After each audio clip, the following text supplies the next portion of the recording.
Hi, welcome to Ask Tony and Michelle. Now, today we have a question related to teenagers and anxiety. Now, I'm going to read a question and then we're going to take it in turns to answer components of it. Now, the question is, my 17-year-old daughter, recently diagnosed with autism, suffers from anxiety. Now, her speech therapist says she knows all the theory behind communication, but her anxiety stops her from making and maintaining friendships.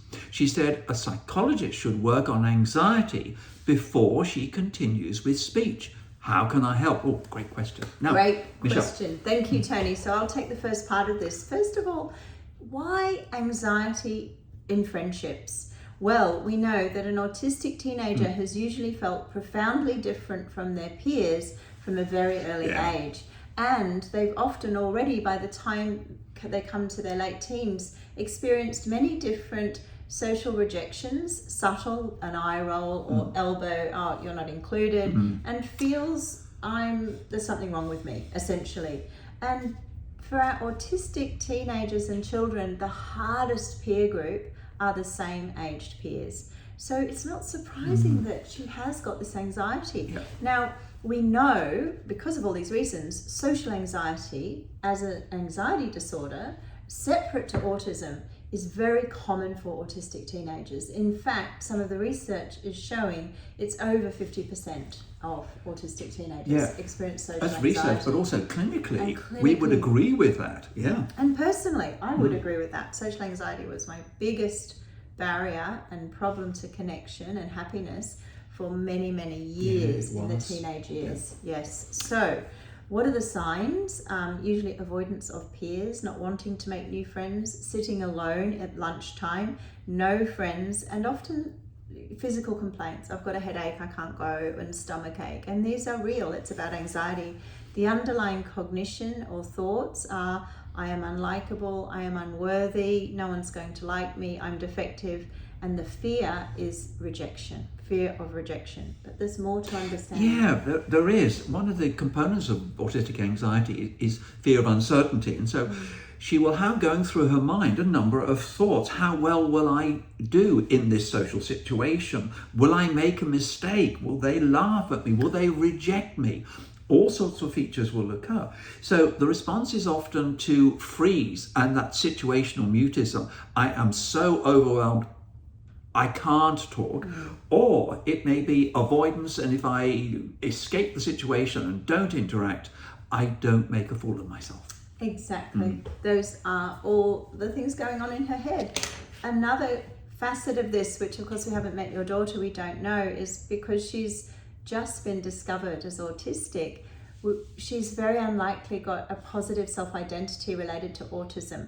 So understanding about autism will be hugely helpful in this space, but it may be difficult because we find teenagers do not want to know about autism. So it may be that we need to discover more, who is she in terms of positive identity, personality qualities, abilities, who she is, her values, without actually using the A word. That may come later. So the positive identity is very important. But first thing, how do we help? We really encourage you, if you can, is to engage a psychologist for social anxiety. Social anxiety is treatable. We don't treat autism. Being autistic is a positive identity in itself and doesn't need treatment. Anxiety disorders like this do need treatment because they provide massive barriers to getting on with enjoying life. I can also recommend a book that our dear friend and colleague, Dr. Teresa Kidd, wrote. A fantastic book called Helping Autistic Teens to Manage Their Anxiety. Perfect. Has so many strategies that will be helpful. Also, as her mum, provide validation for her feelings and support, because this is a really hard time. Teenage years when you're autistic are the worst, the pits, and encouragement of friendship outside school, hopefully with other neurodivergent teenagers. Autistic ADHD, they can find each other, bond over an interest, and we start to get a better self-esteem, more social confidence. That's what I'm hoping for your daughter. Now there's other components. What the psychologist will do is find out what's going through her mind. What is she thinking before and during that she's interacting with her peer group? What the psychologist explores is maladaptive thinking, catastrophizing, performance anxiety, all those sorts of things, black and white thinking. And so there are psychological strategies to check the reality of what she may be thinking. It's also going through the choice of who she interacts with. If it's strangers, it's going to be more challenging for her. So it may be practicing with a friend that is a first choice, someone who knows her well. It's up to her to decide whether she discloses her autism to that friend to explain the difficulties she has in conversation skills, and they may be able to encourage and support her rather than being ignorant of the difficulties that she faces. But it's also going through calming breathing activities before she starts the interaction, sort of self-soothing that I'll be okay, positive thoughts rather than negative thoughts are going to occur.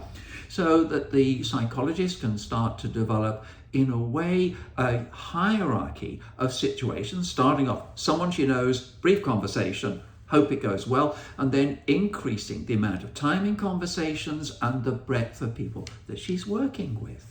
Great, thank you. Such helpful answers.